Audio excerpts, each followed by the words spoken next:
जी, इतने मज़े के बारबेक्यू वाले जो हैं वो आपको तिक्का फ्लेवर में मिलेंगे पराठा रोल की रेसिपी, जो कि आपको बाज़ार से जाके परचेज़ नहीं करने पड़ेंगे। कराची पराठा रोल इतने एक्सपेंसिव पड़ते हैं, अगर आप घर में ये मेरी रेसिपी को फॉलो करके बनाएंगे इंशाल्लाह आपके भी बाज़ार जैसे बनेंगे। मुकम्मल रेसिपी। बिस्मिल्लाहिर्रहमानिर्रहीम। अस्सलामुअलैकुम। हुज़ैफ़ा's किचन में सबका वेलकम है। मैं हूँ ज़ोहरा उमर। आज मैं लेके आई हूँ आप लोगों के लिए चिकन पराठा रोल की रेसिपी, जो कि बेहद आसान है और जल्दी जल्दी से तैयार हो जाता है।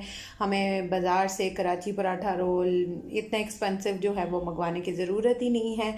घर पे आप बोनलेस चिकन लें और पराठे बनाएं और साथ उसको मैं आपको पूरा तरीका जो है वो स्टेप बाय स्टेप गाइड करती हूँ। तो चलिए चलते हैं रेसिपी की तरफ। जी, तो सबसे पहले जो है वो एक फ्राई पैन ले लेना है, या जिस भी बर्तन में आपने इसका मटेरियल रेडी करना है।